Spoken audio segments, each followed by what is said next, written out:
G'day, welcome back. So today we're going to take the head off the Audi just to see what kind of state it's in. You saw from the last video, got a blown head gasket. It's blown in cylinders 1 and 5, which is kind of odd because they're the opposite end of the engine. So before we kind of order any parts or anything, just want to see what state the head's in, see if it's corrosion's a problem or twisting or what. So yeah, we'll rip it off and go from there. We'll set you up a camera somewhere. It's not that exciting, it's just nuts and bolts mainly. Give you an overview of what I need to do, then I'll show you any interesting bits, which probably not many, but let's hook into it. Alright, so if you're unfamiliar with the old 5-cylinder Audi engines with the CIS Badgertronix injection system, so yeah, here's our inlet manifold. It's a 2-piece manifold. Fuel injectors go into the bottom part of that. Air intake hoses, cruise control, all standard bits, exhaust manifolds on this side. Power steering pump attaches to the head, so we need to get that out of the way. There's this vacuum, or whatever that, air pump, whatever that thing is there.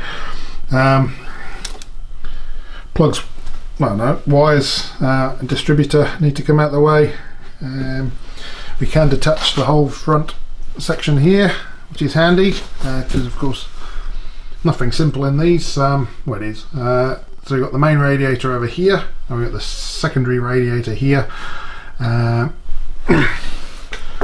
the timing belt's tensioned with the water pump, so as soon as you wiggle the water pump you probably need a new gasket. So if the head's serviceable, then we're going to have to do timing belt and bits and pieces, so we'll end up taking the bumper off at that point.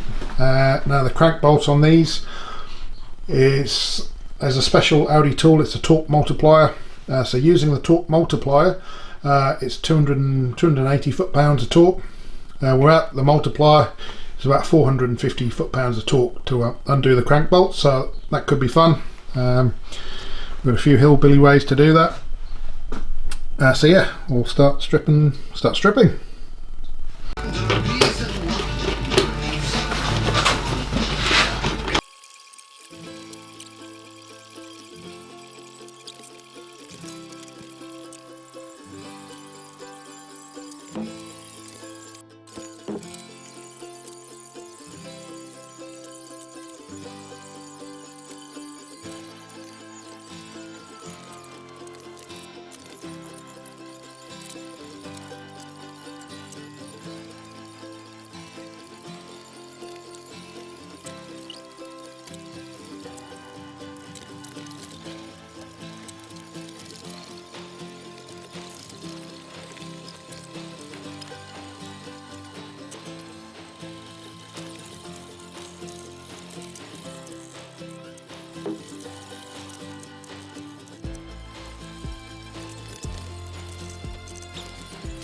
So there are definite signs that someone's been in here before. All the injectors are numbered. Not many reasons why you actually need to get in and take those out. You see nice wee pools of oil down there next to some of the cylinders. That's typically how head gaskets fail on these 5 cylinders. They just kind of start leaking oil. But yeah, we'll crack on.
Also got a leaky fuel hose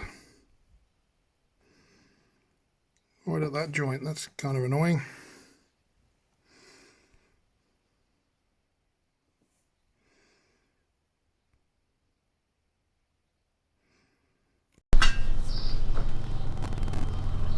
Right, so we're kind of at the interesting bit now, so we'll roll the camera. Alright, you'll see they don't look lined up on camera, but there's already timing marks on here, like pretty fresh, so they're all lined up. Includes the one down on the crank that lines up with the oil pump. Don't know if you can quite see that, probably. So it lines up to that mark on the oil pump there. That water pump looks pretty recent. I think it is fairly recent. So yeah, we'll whiz the distributor off, whiz the valve cover off, and yeah, about there.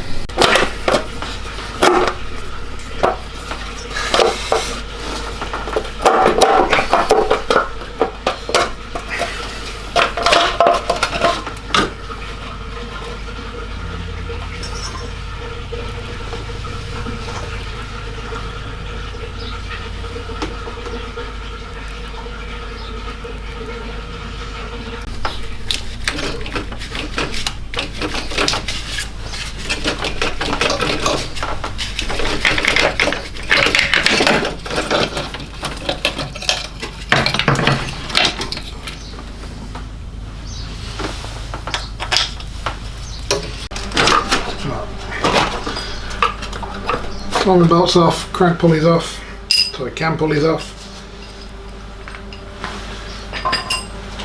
So manifolds are still on. I've disconnected the downpipe because they were too hard.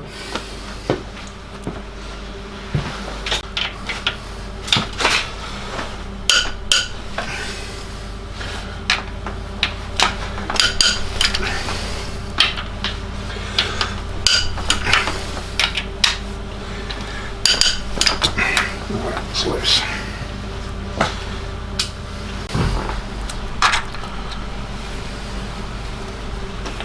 Right, now 2 and 4 we release gradually.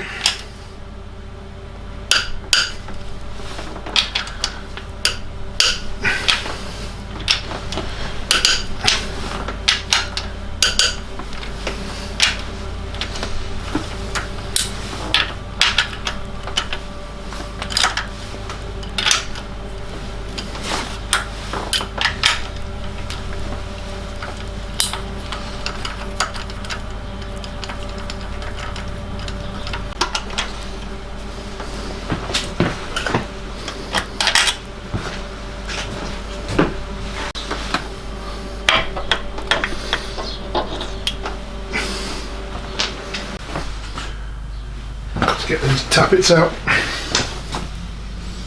They look pretty fresh and clean.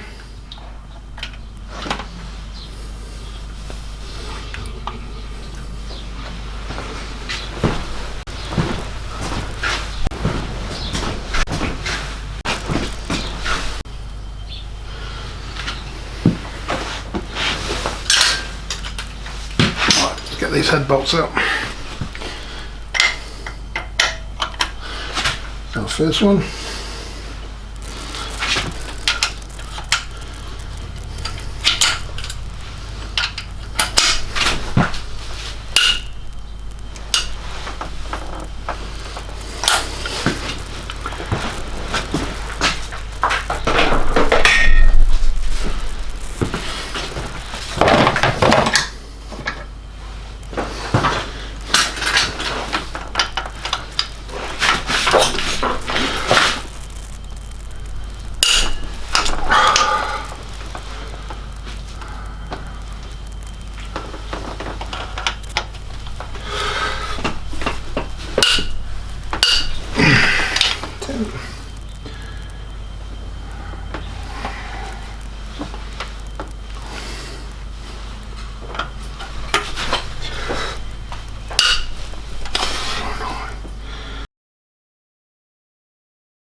Oh, come on.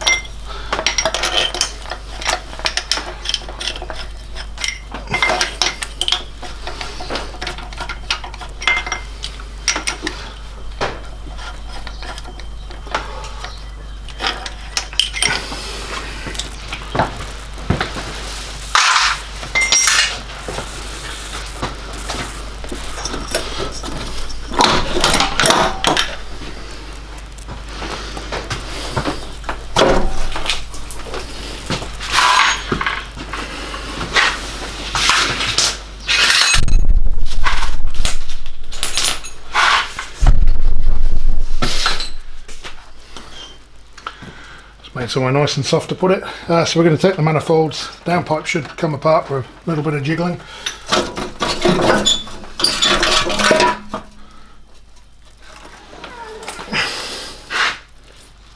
What have we got? Caught up on something. Of course we're caught up on something.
Cylinders look pretty clean.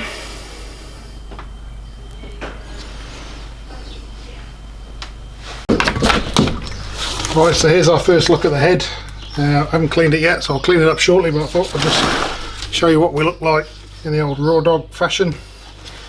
It's mucky. I can't see any obvious signs of coolant tracking here, there or wherever. Here's our gasket. There we go. There, boy. So cylinders 1 and cylinder 5.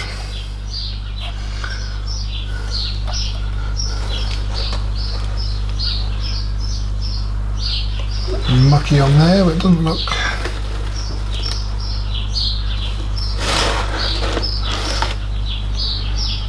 Nothing obvious on there.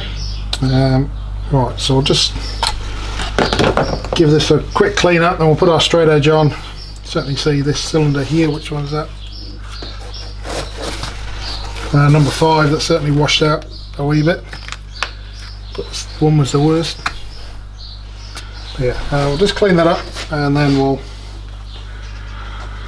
see what's what.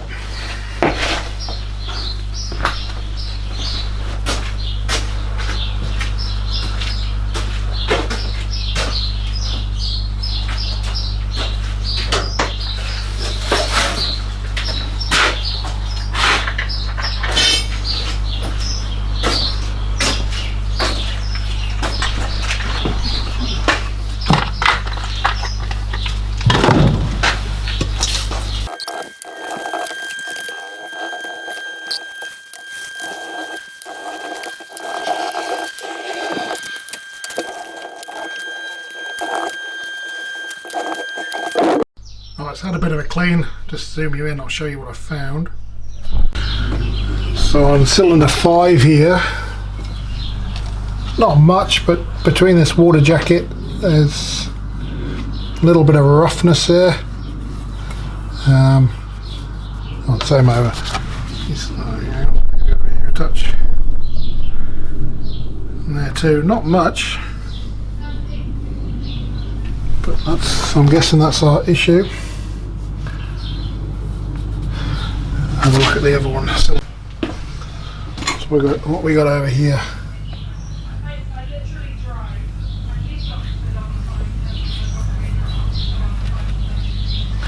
Not really the same. This was the worst cylinder.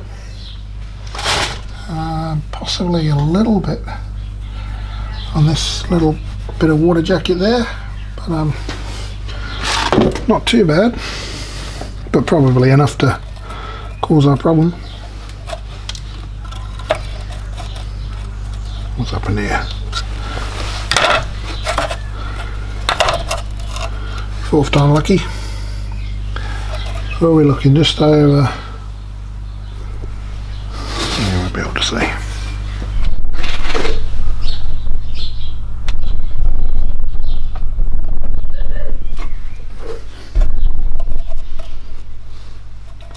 So that will be over on this part of the head gasket here.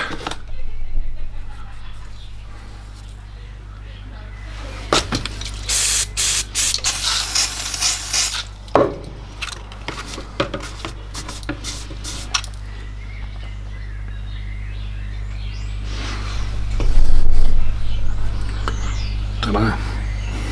Well, I guess that's got to be where it's coming through.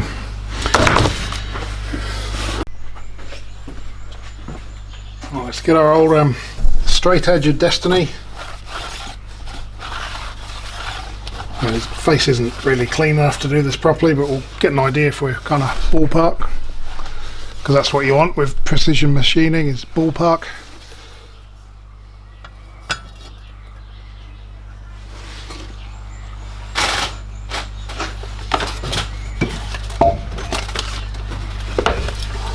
Right, according to our book, max of 0.1 mil, 4th thou.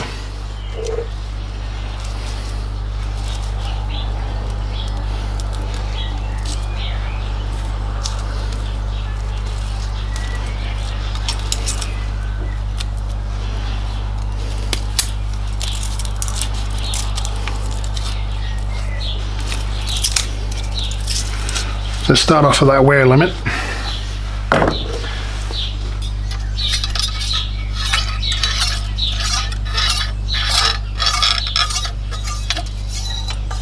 Well, we're certainly flat enough.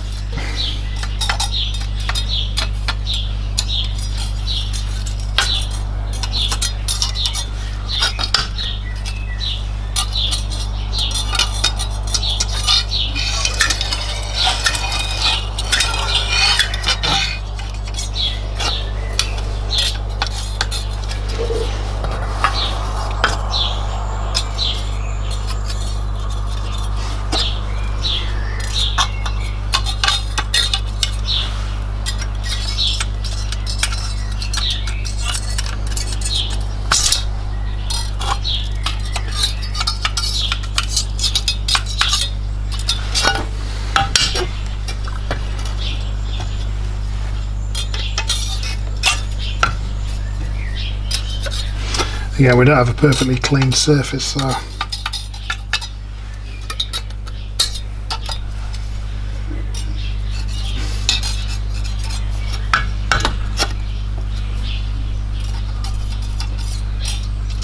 we're getting the feeler gauge in slightly, but again, is that because our surface isn't clean enough or what? It's certainly can't get a full foul feeler under there, so the good start.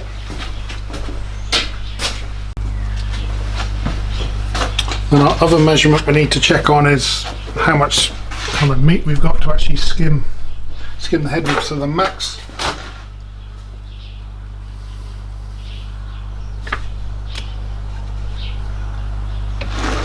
So our minimum height between faces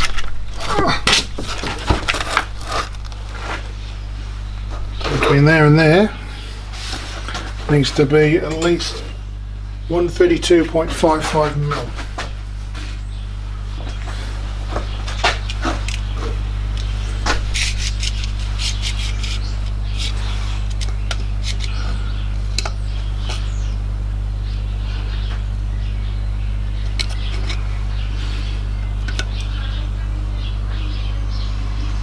So 132.87.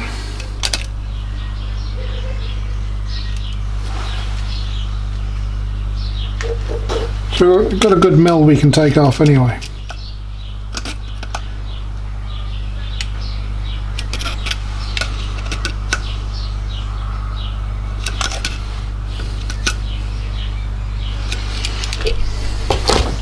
Spin it over.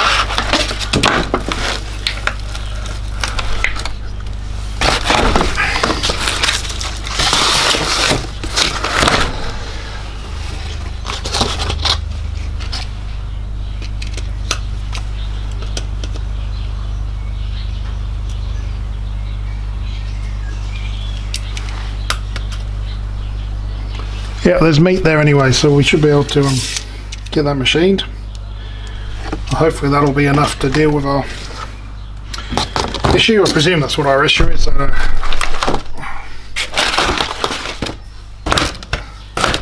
Wee bit of corrosion on the water jacket there. It's not much, but as young Zoidberg quite rightly pointed out, that's what happens if you use water in your cooling system on alloy heads. They just kind of turn to mush. Yeah, not something you see very often on these Audi heads. They're normally pretty robust. Sometimes you get little oil leaks out the side of the head gasket, but actually oil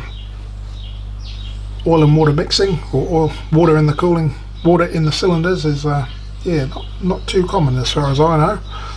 Might be wrong, but certainly in my experience it's a pretty rare deal. So yeah, we need to get this machined and go from there. So there we are, less than ideal, but I don't think our head's warped overly. I think we've just got that issue around those little water jackets there, and it doesn't take much for it to piss into the cylinder. But yeah, I'll go find a machine shop, see about getting it kind of checked for cracks and skimmed and those kind of things. As you see, we've got a bit of meat left there to actually hopefully sort out those issues, and then yeah, put it back on the car. Yay. Parts wise, head gasket kit, new head bolts, new timing belt, water pump. It was about $280 delivered from FCP Euro. Never used them before, but they get good reviews. Going to need a few more bolts, and as you saw, that fuel hose is chowdered too, so yeah, never rains it pours, but there we go, we'll get there. So comment, like, subscribe, we'll see you for whatever happens next. Cheers.